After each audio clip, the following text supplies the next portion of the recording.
Let's read.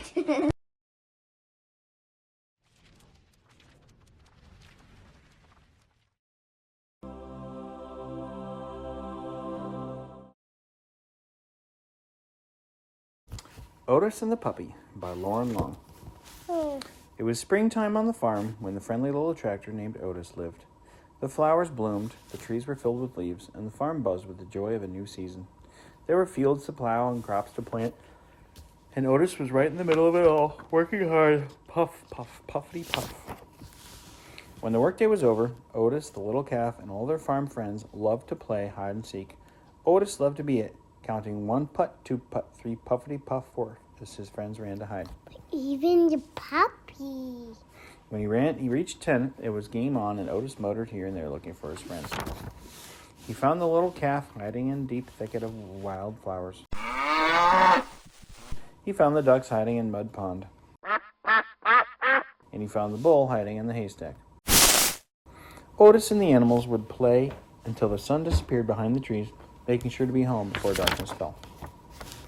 One evening, the farmer gathered everyone up in front of the barn and gently placed a burlap sack on the ground. The sack began to wobble, tumble, and roll.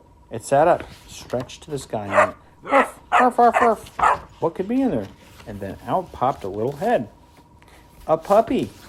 The puppy shook his ears, raised his head to the sky, and yelped out another, "Ruff, ruff, ruff."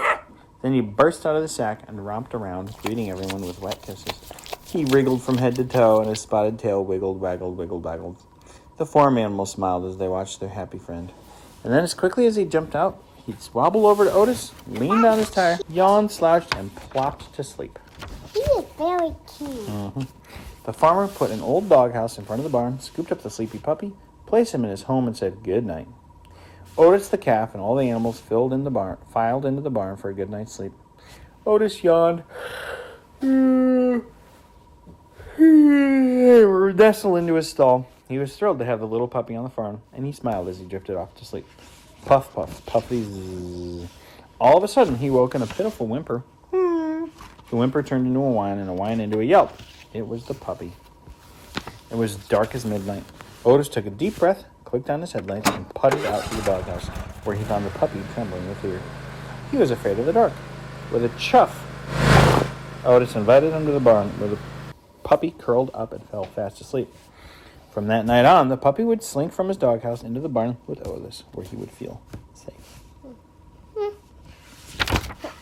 And after a day of working on the farm, the two friends would play hide and seek with the others. One day, while it was Otis's turn to be it, he sat counting to 10 while the others did. 1 putt, 2 puff, 3 puttity, 4 chuff. But the poor puppy had something else on his mind. Otis finished counting, wheeled about, and motored here and there, puff, puff, puffity, chuff, swerving and darting and skidding as fast as he could to find his friends. He found the little calf hiding behind the tree, and the ducks hiding in a scrubby growth of honeysuckle, and the massive bull trying his best to hide behind a dandelion. But where was the puppy? Otis and the animals searched high and low, and even the farmer came, but they couldn't find it anywhere. Finally, the farmer stopped the search. "It's getting dark," he said. "Let's continue in the morning." By that time they reached the barn, it was already quite late, and the animals went right to bed. But Otis couldn't sleep. His heart ached deep inside his engine. He knew how scared of the dark his new friend was, and he was worried the puppy had wandered into the forest. He putzed over to the barn door, looked into the night, and sighed. Like the puppy, Otis too was afraid of the dark, but he knew what he had to do. He clicked on his headlights and puffed out into the night.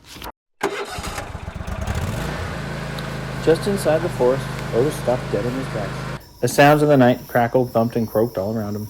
His heart pounded, and he shook like a leaf. Every part of him wanted to turn and run back to the farm, yet he knew his friend needed him.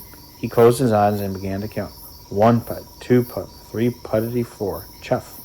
By the time he got to 5, Otis felt a lot calmer. When he hit 10, it was game on. He peeled out and motored here and there, swerved and darted and skidded and flashed his headlights everywhere in the dark. He circled and crisscrossed the forest, making sure to see every possible place a puppy could hide. Finally, his light shined across an old hollow log with a little tail poking out at the end. The puppy was whimpering softly, too scared to come out, but when he heard Otis, he squealed with joy. He wriggled and waggled and wiggled right out of that log. He squealed and cried and covered Otis's faces with kisses. Then the two friends began to make their way home. They stood tall together as they passed through the dark forest, and somehow the night sounds no longer felt frightening. On the farm, a warm, safe bed awaited them.